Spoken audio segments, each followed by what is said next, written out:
you can only watch it for the first time once. It'll be interesting to see what we catch and what we don't. This is our only first time. We know that it's a serialized show. Have you ever played the video game Mass Effect? Okay, Tolkien, chill Putting out. some little breadcrumbs. Jean Brady Chuckle Nugget. This is Question. where Babylon Question. 5 is becoming Babylon 5. We have the most incredible community out there. Feels like we're going to continue to go down this rabbit hole. I was right. Just trying to put the pieces together. I was right. I'm the king, baby. What? Are you kidding me? Here I go back to Dune, as I often We're do. officially into it, Jeff. 100% so good. It was so completely accurate. That was great. I love that. Definitive ranking. I can keep watching the show. I love it so much. The year is 2026. The name of the podcast, Babylon 5, for the second time. Welcome to Babylon 5 for the second time. My name is Brent Allen. My name's Jeff Akin. Hi, Brent. Hi, Jeff. Did you all know, Brent and I, we used to be Star Trek podcasters. That was our thing. Get out of town. It was Did totally we? our thing. Yeah. Wow. We've There's done a a wa- podcast before this one? Yeah. Couple for some of us. Like it was a thing we did. The one we did together the first time was called Babylon 5 for the first time. It's when we watched Babylon 5 for the first time.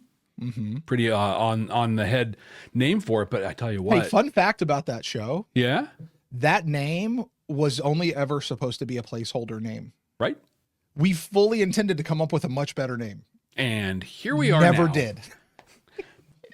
We had a chance to even like do better with that because things were incredible with that series. So incredible that we're now watching this for the second time because Babylon 5 is a show you get to watch for the first time twice. And what did we call that show? Yeah, we called it Babylon 5 for the second time. The bastions of creativity here. And then we started another show where we watched Stargate, and we called that one Stargate SG-1 for the first time. And already regretting that because we're going to watch more than Stargate SG-1. And so we'll have You know what will not happen, though? What's that? Stargate SG-1 for the second time. It will. It just won't be captured in podcast or video form. Right. I'm going to do that on my. In fact, I've done some. You've of that already on on my that. own. Yeah. Fair enough. Fair enough. And you know what we can also do in both shows, no matter which time we're watching it? What's that? Seek out the messages that are contained within. That we The can. things that hold up a mirror to society, give us hope that things can be better in the future, or just tell us how to be better human beings to one another. You know what else we can't do? Is fly? take back a spoiler. Because once a spoiler is given, you can't unhear things. You can't unsee things. And for those of you out there who have never seen Babylon 5 for yourself for the first time, stop. This is your warning. This is your roadmap. This is yellow sign. Jeff and I we're saying abort. Go join us for Babylon 5 for the first time, where everything is completely unspoiled. Make sure you come back and join us here once you get through that. Trust us, it is far, far better of a way to watch this show. My warning is sincere. Ignore it at your own peril. This week, Brent, we are watching The Face of the Enemy for the second time. When we watched this series for the first time, we played a game where we predicted what each episode was going to be about based on the title alone. I predicted that we were going to get some more on the Teepsicle plan. Garibaldi's programming was going to kick in. And one of my big things was that the dad stuff that he brought up was just like kind of a threat. It wasn't going to actually happen, and he was going to find another way to get to Sheridan. What did you predict for this one? I said that Sheridan was going to put the mission at risk by going after his dad, and then he was going to get captured, thus putting the mission even more at risk, which is great drama, right? And Garibaldi would basically go full on Judas. That's what I said. Pretty close to it. Yep. I'd say, yeah, he's almost exceeded. Yeah. Except I don't think he went after his dad. I think he was he just got captured because Garibaldi went Judas on him. Yeah. So. Feeding him some information. What do you say, Brent? We go back and we watch some of the highlights from our first time viewing of this thing. Have we seen this one before? Yeah, we watched it for the first time once. What did we say back then? You know what? Let's find out. Previously on Babylon 5 for the first time. The Face of the Enemy. This tells us exactly what happened to Mr. Garibaldi. What was Sheridan thinking? About going after his dad? going after his dad, but even earlier than that, going on the Agamemnon. As soon as I saw the Agamemnon and he's like, I'm going over there. I was like, nope. Yeah, don't do it, dude. Nope. Not a good idea. Danger, danger, danger, Will Robinson. Yeah. So Garibaldi goes through and he does what he needs to do. He slaps that thing on his hand. Now, he called it a trank. I would have thought Sheridan would have passed out. No, it was pretty much just drugs. Yeah. He just got high real fast. Dude. I don't know who was standing in the booth and all of a sudden flipped on the strobe light while a fight was going on in the bar. Well, this makes you wonder how many times fights break out there where they literally have a process. They're just like, oh, fight, smoke machine, and strobe. Right? And band keep playing. Yep. It almost felt too long, but also I never lost interest in the fight. It kept my attention the whole time. Yeah, it was really well done. Right. As soon as they got his dad, yes, of course Sheridan's getting captured. Let's bring this back to Garibaldi. He goes back to Edgar's and gets the full story. Wade is sitting there on the couch. And he says, I don't know the exact line, Homo sapien versus Homo superior. Isn't that the term that's used in X-Men to describe the mutants? Edgar's has his whole big plan. From the minute he gets on that train, the minute Garibaldi gets on that train, he's sitting there and he's dead staring. And he's just like, go home, please. And then he just stares. Bester comes and sits. He barely even blinks. He's just dead. I even loved Bester's questioning of what should I do with you now? I'm going to let you know what you did. Yeah, I feel like that's torturous for Garibaldi, but it also kind of says to Garibaldi, I actually don't see you, you're not a threat. There's nothing of value to you anymore. So go ahead, just be you again. I don't care. But I think my hopes for an anti-hero Bester are dead. I think so. He's just a villain. I finally starting to understand that. Died 1,000 deaths. Holy cow, you and I look so different. We do. Isn't that wild? It's so wild. I can't get over it, man.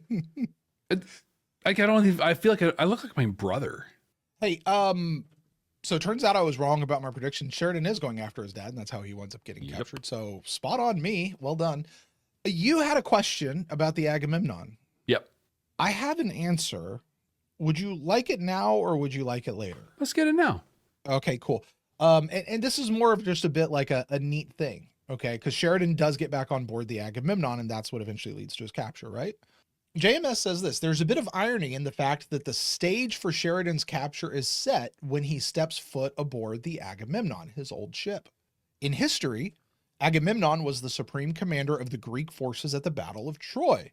Agamemnon survived that war, but he was betrayed and murdered by his wife after returning home because he blindly and arrogantly stepped into a trap, just as Sheridan also does.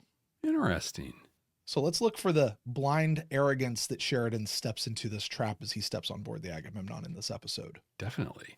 We're going to do that by watching the episode right here, right now with all of you. We're going to pull it up. We're going to watch the episode. Brent and I will comment on it, pull out the messages there in real time, all the good stuff. If you're going to watch this on YouTube, you're going to view the edited version, like the reaction video. The full and the unedited version is available on our Patreon page. In fact, it is made available about a week before it releases on YouTube. But it's over at patreon.com/badnerds. And if you guys are listening to this on an audio podcasting app, no worries. You're going to catch all of that goodness. We're going to have all those conversations, and we'll have all the stuff on the backside, so you guys will not be left out, and you can listen to this on your podcatcher of choice. Jeff, let's press play and watch The Face of the Enemy. Commander's personal log. So many The war personal to the great logs. Earth and her colonies continues. Franklin and Lita should be on Mars by now, along with their cargo. Along with their Everything's cargo. riding on what They have fully dehumanized this is them. Endgame. Hey, did you know this was done on Amiga computers? I'll bet. To know they So that can't shimmering wall Mm-hmm. right there that was right over his shoulder, do you know what that was? Somebody asked. It was the ship's automatic repair systems Okay. at work. Very cool. That's what that was. I say again, you are ordered to stand down and surrender your vessels. We have no desire to destroy your ships, but if you continue to fight, We'll have no choice.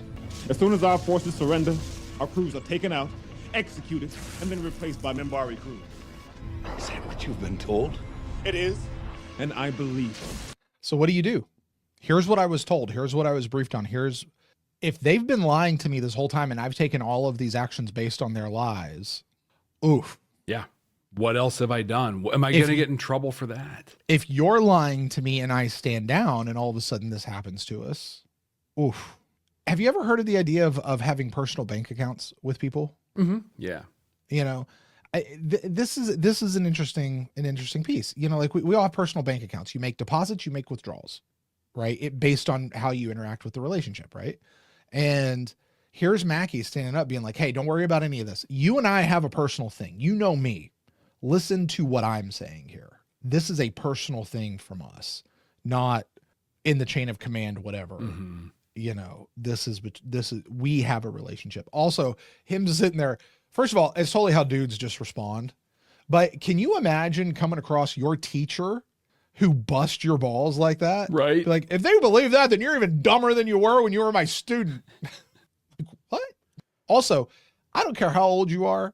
Would you ever call your teacher by their first name or whatever? Yeah. You would? I did it while I was in school. I was that guy. I could not do that. It is. My professors are still to this day either Dr. So-and-so, Dr. So-and-so, or Professor So-and-so, Professor So-and-so. And they will never be anything else other than that to me. I can't do it. Good Southern boy. I am not that. Yes, sir. They've given the surrender order. Ceasefire. I repeat, ceasefire. Just a minute, there's a jump point opening. The Agamemnon. Sheridan. I love the scene, like the Agamemnon to Sheridan. cinematography. They're bringing it up. Stand by. I'm coming aboard. Is that a good idea? No, I no, trained it's them not. myself, including her captain. I guessed for a couple episodes that the Agamemnon was going to turn on him. In 3 years, he hasn't had a crew rotation at all. Right. Like, They haven't been under Clark that whole time and under all the influences. Good to see you too. You got here fast. Yeah, It's like really good to see you. Really good to see you. We were able to slip through. We're receiving a transmission from Mr. Garibaldi. He needs to speak with you. Says it's important. you know, it is an incredible thing that Garibaldi, a man who is no longer in the inner circle, a man who is no longer on staff, a man who has gone rogue, a man who has spoiled his relationship with Captain Sheridan, a man who has left the station, still has the ability to get access to the captain and have his ear. There's no way Garibaldi should be able to have this conversation with Sheridan right now. That should have been blocked 3 secretaries ago. They've got your dad, John. Captain, I don't think you should. If it were your father, what would you do? If it was your father, what would you do? I don't know. Captain, Am I I strongly the supreme object. commander of the Objection is military and noted. rebel? I mean it, John. Whatever. And I don't like the way this. Is my father a former diplomat that understands how stuff goes? Who would counsel John to, hey, you're doing the right thing. Keep doing the right thing. Make it personal, but still. I will listen to what Garibaldi has to say, and if there's any way we can make this work, Let me send we'll one find of it. any of the other hundreds of liaison. rangers that are here. I want you to take Like my something. place during my absence. You take White Frankly, Star 40, rangers that are higher get here trained as than fast he as you is. can. And so the entire mission is now at risk because he will regret something. Delenn, Lanier, I'm glad to see you. I was just about to leave. It's good to be back, Commander. Is there a problem? I'm sorry. I'm afraid so. Hold on. President. How long has Delenn been gone? Months. Surely Ivanova knows about the Civil War. Yeah. Ivanova's been in the middle of battles now for Weeks. months herself. And the best you got is, oh, hey, Delenn. Hey, Lanier. Good to see you. Like, that's it? This is literally your boss's girlfriend. The girl who is she is just as responsible for all of this really as you guys are as well. Also, she's the one who's responsible for all the other stuff too. But whatever. The best you got is, it's good to see you again. Like, Oh, hey, what's up? How was your trip? you know, I would give this way more flack if it was anybody other than Ivanova. Like, I kind of believe this response out of her. Hey, since you just happened to run into you, do you think you could take care of this entire space station? I didn't have a plan for that. One of the things this podcast is all about is analyzing the music in the series that we watch, right? Okay. And we've had some really, really not great music that we've had to talk about. This right now is super calm, right? Like this is some chill stuff. What is interesting about it is it's in 3, not in 4. Most music, popular music, is in 4 or 6. This is in 3 and played very smoothly, so it feels like a natural 4. Sure it is. Yeah. How dare they? No, it's great. 1, 2, 3. Oh, Michael. 1, Captain. 2, I think you weren't going to make it here. It's a drink. The last time we saw this Give it up or they're going to hurt you. was when Kosh got it put on his imaginary hand. JMS talks a lot about this scene right here. Here, we'll turn this down.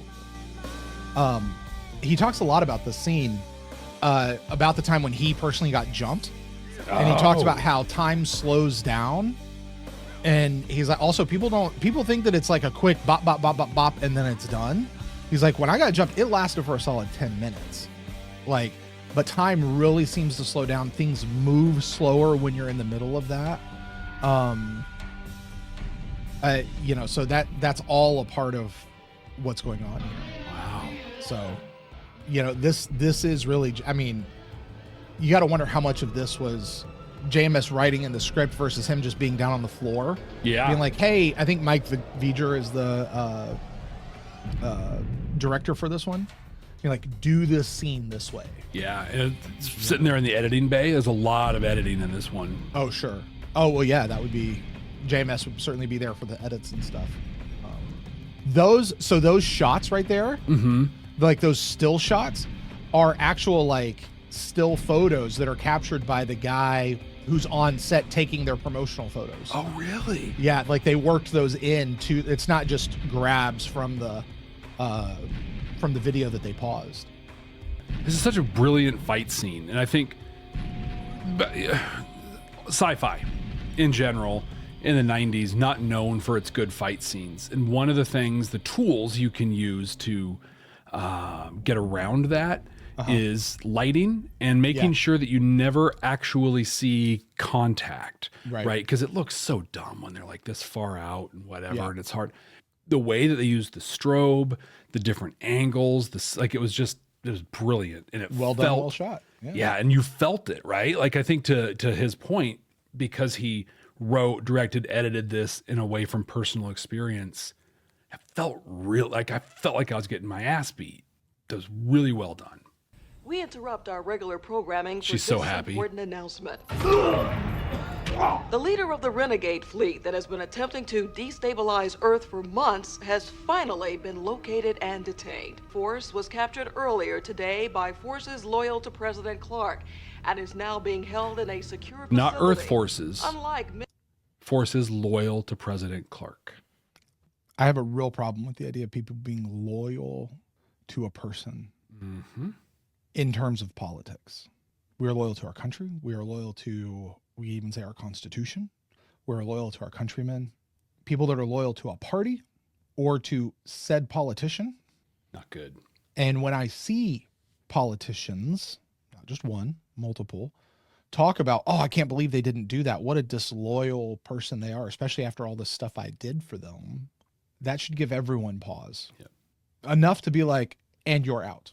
100%. That's mafia type stuff. I felt a disturbance in the force. The only thing that I could believe about that, if it's not some sort of a psychic connection, is if they were twins. I believe twins somehow have some sort of magic, whatever. But outside of that, unless you can explain that to me in any way, shape, or form, just because you love somebody that doesn't reach out across the universe and warn you that they're in trouble. Right. Where was Sheridan's reaction when she was in the Starfire wheel getting burned? No, maybe it's... You said you'd tell me the rest of it when I proved my loyalty. When Sheridan was in custody, well, I held up my end of the bargain. Now I want the truth. You can't handle the truth. Fair enough. How did they not do that on the set all day long? We have Homo superior versus Homo sapien. Homo superior wins every time. I just can't not hear the X-Men stuff when I hear that. I agree. And our council chambers have been talking about how like Wade kind of looks like Magneto also, so it tracks, but you couldn't come up with anything else. It's a cool phrase. Look, and here's the thing. I'm okay with it. JMS is a comic book writer. He's worked for Marvel. He's gonna pull in a word like that, and it's like a little wink. Maybe it's a nod to his other comic book folk. Cool. Also, it's super simple to understand. As soon as you hear it, you know exactly what he's talking about. So you don't have to explain it, right? So, by the way, if you've never read about the Neanderthal Homo sapien battle at Carthage, you should look that up and read about it. Also, Garibaldi being like, I hate telepaths. I hate everything about telepaths, but this is a bridge too far, it seems like. But I won't stand by and let telepaths turn into a ruling class. I think he hates them. Edgar's fears them. Yeah. That's the difference there. You can hate, I guess, if that's how you're so inclined, but I think so much evil springs from fear and not hate. Also hate, but very much from fear. Well, he also, this is the thing we often say. You take away people's individual humanity, lump them together in a group, and then all of a sudden it does nothing but make it easier to hate. I'm not going to let telepaths become a ruling class. But yet they're sitting here talking about evolution. Hey, this is the way evolution goes. Right. If it's our time, it's our time, man. Like, let them go. But we're going to fight it. We're going to make it not our time, but it is our time. But hey, the whole thing about evolution is that it's undefeated. 3 weeks after that, according to our projections of the infection rate, the telepath problem.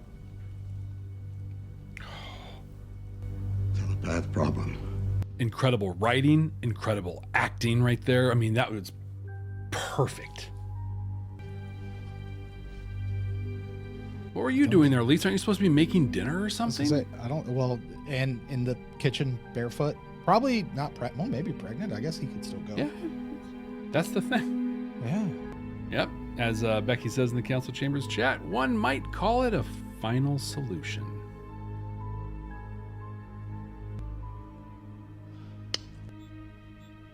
What was that? It was a homing device. Implanted by whom? So I'm not 100%, I don't remember for sure, but I think it's implanted by Bester, and he knew to take it out then and look at it. And so I don't know. Because his mission had been fulfilled. Mm-hmm. That's what just happened was Garibaldi's mission had just been fulfilled. Come extract me. All of that stuff was done. Now yank this tooth out of your face and push this button or do something and come get me. Does he? Okay, now here's the question. Does he actually realize what he's doing here? Is he cognizant of what he's doing? If I remember right, we find out later that he was aware of everything. Okay, but like, to use the Stargate example, the host of a Gould is aware of everything that's going on, but they are helpless to do anything about it. I think it's the same for Garibaldi. In which case, to go back to our conversation from last week, then no, if he is unable to do anything about it, then he is not responsible for that. That's more clear when there's a Goa'uld in there, a different being, right? Like they're the one that's guilty. Because that's more than just, we're going to take what's inside and just turn it up. That's no, we're actually controlling you with actual programming and directives that you can't alter or fight against. Mm-hmm. I felt that something was going on for a while, but I had no idea. Yeah, he's not. Michael? He's not even there. Michael, are you listening to me? So is Bester standing out there all that time waiting on her to leave? Exactly. I'm like, where was he looking at her being like,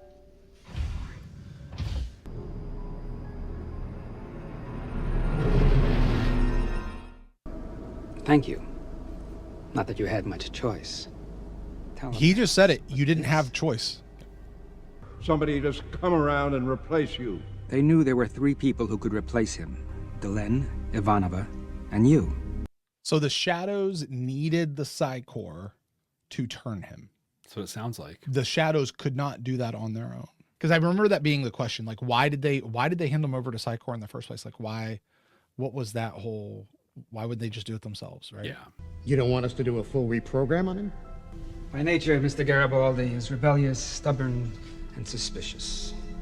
He has an innate distrust of authority figures. Jeff, that guy right there? Yep. Harlan Ellison.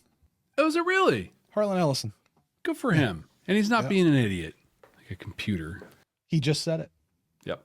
Until in the end, Garibaldi was gone. You would only work for us. So if we rewind that and we think of what happened last week, That was only that was not Garibaldi. Garibaldi was gone. That was the Psychor. In which Becker. case, Garibaldi is absolved. Yep. Still, Sheridan cannot bring him back into the inner circle. I've just sent the all-clear signal telepathically. After I'm gone, you'll be able to move again. You'll remember it all. You'll be yourself again. You can try to tell the others what happened, but under the circumstances, I doubt very much anyone will believe you. I don't know, man. People don't See seem to you, like Mr. you very much. This might track.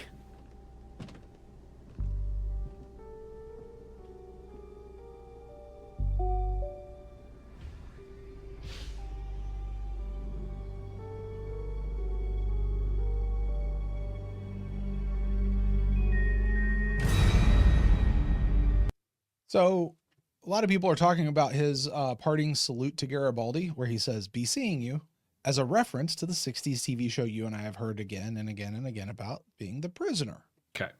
Bester also said it in Mind War. Mm-hmm. And the Lurker's Guide very clearly points this out, that this is a reference. I've even seen some people in our council chambers over here talking about the reference. However, JMS directly says, very specifically, this is not a reference. This is not an homage to The Prisoner. However, he could have been lying. I will say this. Mm-hmm. Brent, it has to be an homage. No one has ever said "be seeing you" outside of The Prisoner. It's the only place it's ever been stated before. The captain once told me, the person is expendable, the job is not. We keep going. Ivanova doing what a leader should do. Ivanova doing exactly what she is the number one is supposed to do. He's taken out. I'm picking up the flag and carrying it. Yep. Let's go. Yeah, when they're like, resistance is all going to fall apart now that we have Sheridan. It's like, oh, you have underestimated Susan Ivanova. And I'm kind of mad that we don't get that story, because that's the one I want. We should do a podcast show where we talk about, we play it forward. Yeah. Here's the thing. Sheridan would have gone. What would have happened had Ivanova now stayed? It's her story. Mm-hmm. You know, I mean, it's been her development from lieutenant commander to commander and first, like developing her leadership skills and growing. Her story we get robbed of because of all the shenanigans with stuff. What she got to go off and do is what I would love to have more insight into. Mm-hmm. Sheridan continues to be well-fed and well-treated. Now that he has been freed of alien influences, he has reportedly indicated feelings of remorse and regret for his actions against his own home world. In other news, William Edgars was found dead this morning along with at least one of his staff. Preliminary reports from investigators on the scene indicate that the resistance may have been responsible for the attack as they continue their assault against business and political targets. Nothing is known yet concerning the whereabouts of his wife, Lise Edgars. Indicated that Captain Sheridan may have been turned in by his own former head of security, Chief Warrant Officer Michael Garibaldi.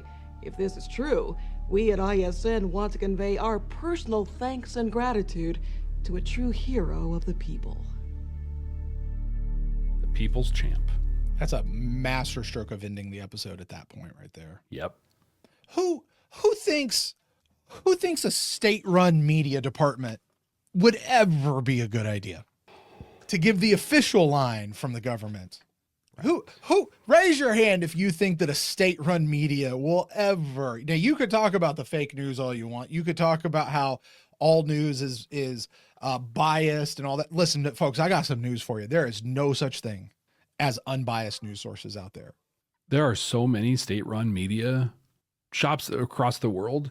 It's one of the qualifying things for Eurovision is there has to be like public broadcasting that helps choose the winner or whatever. But somehow never mind. I was going to get very political about Eurovision for a second. I'm not going to go there.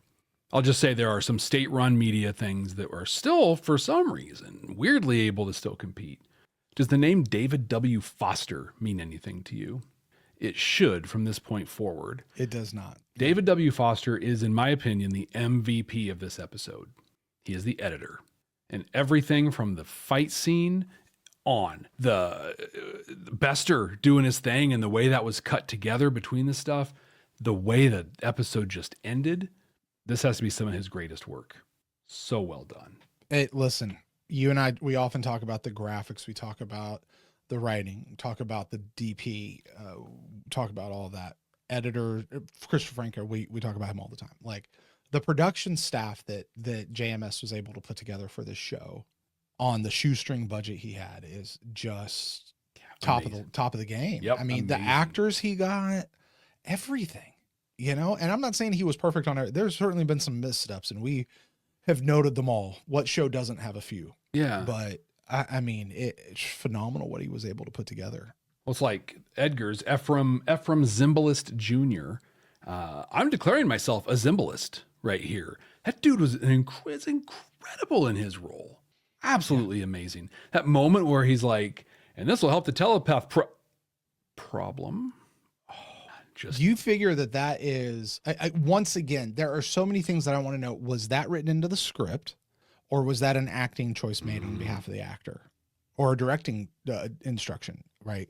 Like, I don't think it necessarily matters at the end of the day. That's the creative process as it all comes together. Right. It's just phenomenal, phenomenal stuff, man. I'd like to invite people, Andy in the chat says, to join our group of Zimbalism followers. We are all Zimbalists. I'll let you all have that one. Got a couple of notes from JMS coming out of this episode, if you want those. Somebody asked a question: did Edgars really believe the EarthGov propaganda that Sheridan was operating under the malignant influence of aliens? Okay. JMS, in his mastery with words, has this astute answer. Nope. There you go. He also talks about the appearance of the Agamemnon during this attack. It actually contradicts something that happened during the attack scene in Moments of Transition, where the Agamemnon is actually seen attacking civilian targets. I believe that was corrected. However, JMS notes in response to comments on that episode, the use of the Agamemnon was a screw up on the part of the production team. Yep. Oopsie. It was the model they had, essentially. Mm-hmm. And I think it has since been corrected. I think when we watched it, it had a different name on it. Or did it? Or wasn't clear. Yeah, it got changed to the Pollux. Fair enough. But when it first aired, people were probably like, what the? Well, if they picked up on it, if they caught it. I don't know if you've met the people who enjoyed Babylon 5 when it first aired, Brent, but they picked up on it. I am pretty sure. Oh, Ben says that they actually fixed it for repeat broadcasts back in the day. So that was even before the remaster. Okay.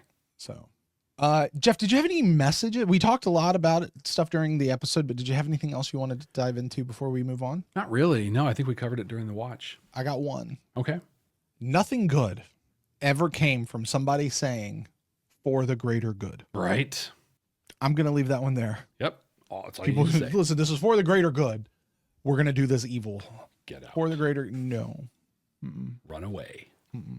With that, Brent, you are ranking this one our definitively correct, objectively placed and ranked episodes here in the fourth season of Babylon 5. All of yours this week to place the face of the enemy. I'm going to start with last week's episode and say number 11, we have the exercise of vital powers. 10, we have falling toward apotheosis. In 9, rumors, bargains, and lies. Moments of transition in the number 8 spot. And number 7, the summoning. Am I even close in the range, Brent, to where you're going to put face of the enemy? Yeah, I think so. Another good episode. Some might even say a great episode. We get the answer to whatever happened to Mr. Garibaldi. Right. It's great. Sheridan gets captured. Ivanova takes over. So much stuff. But you know what this episode was missing? It was missing a beginning, and it was missing an end. All it was middle. It was a good 45 minutes. Yeah. I enjoyed every second of it.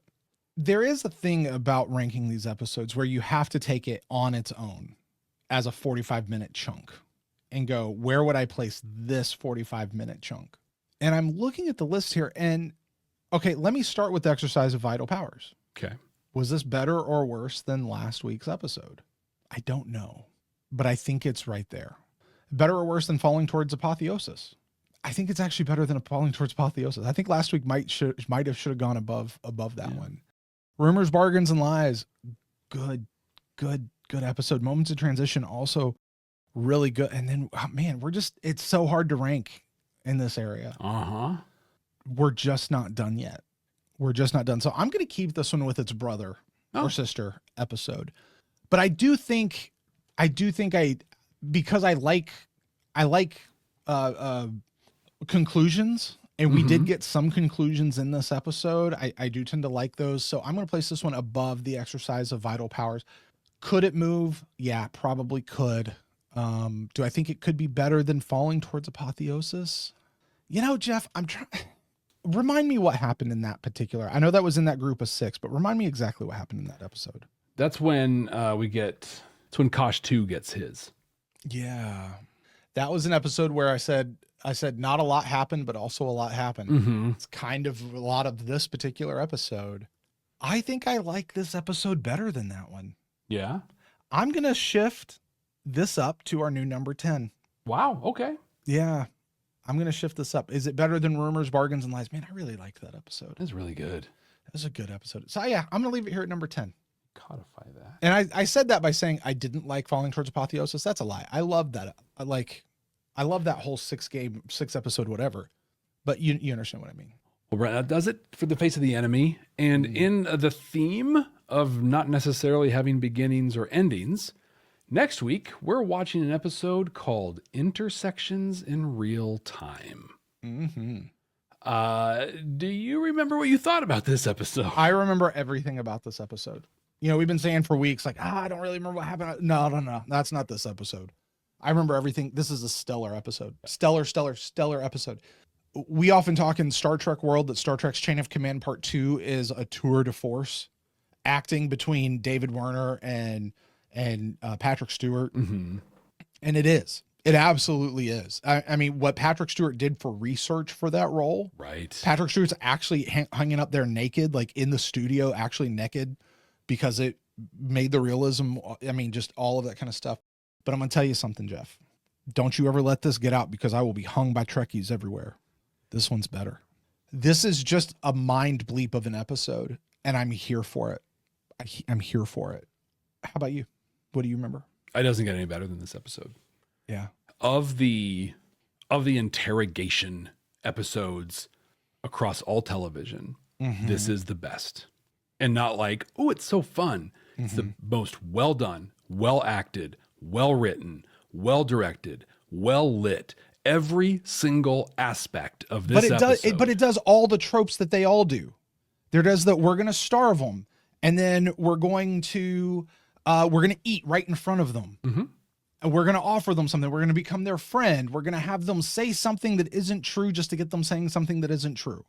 They're all full of lies, right? Like, it has all of the tropes that are in it. Well, they're either tropes or they are how torture and interrogation happen. Sure. It's an interrogation trope. That's what happens. But the way this episode handles it, and when it brings in that Drazi, and then you see the Drazi at the end who never actually, oh my gosh, just something else. It's the biggest, we're going to boom, and then done. Like the way you're just, you're like, this will never end. Right. Moment. This is when we start talking about like the best episodes of the series, and we go, well, is this a top 3? Is this a whatever? The problem is at that point, you start having to recategorize your episodes. Yeah. Like, which one is the best action episode of the whole series? Which one is the best conclusion of the whole series? Which one is the best, which one is the best acted, written, just this one's going to be it. Let's take 3 other episodes, right? Severed Dreams, Into the Fire, Sleeping in Light, Intersections in Real Time. Which one is the best? By what? And that's where you have to go. By what category? By what criteria are we talking about best? Right. The one that made me feel the most, the one that made me cry, the one that I'm most invested in. Well, it's got to be Sleeping in Light. The one that pulls everything together and puts a nice little bow on it and finally brings conclusion to a story and an arc that we have been invested in. That's not Sleeping in Light. That's Into the Fire. Mm-hmm. You know, Sleeping in Light brought conclusion, but it was different kind of, you know what I mean? Mm-hmm. When you talk about just acting, writing, and by a guest actor that, frankly, I don't know that I've ever heard of before or after this episode. Right. I couldn't tell you his name right now, but him right up next to Bruce Boxleitner, holding his own, standing toe to toe. Holy smokes, dude. Holy smokes. We joked a couple weeks ago, oh, it's top three episode. This is the best episode, along with the other best episodes. Yeah, absolutely. So make sure you're subscribed to us so you can watch this best episode of Babylon 5 with us right here next week. Rate us, review us, comment, especially, gosh, there's so much to talk about in these episodes. We bring up messages and our observations, and there is so much that we leave on the table. Some of it we talked about the first time around, and some of it we just don't want to be here for 6 hours talking about a 45-minute episode. Share that in the comments. You can reach out to us in a number of ways. We'd love to hear your thoughts on it as well. We'd also really love it, appreciate it, if, as we're heading into the best episode of Babylon 5, along with all the other best episodes, you shared this show with somebody who one can join us on this incredible ride.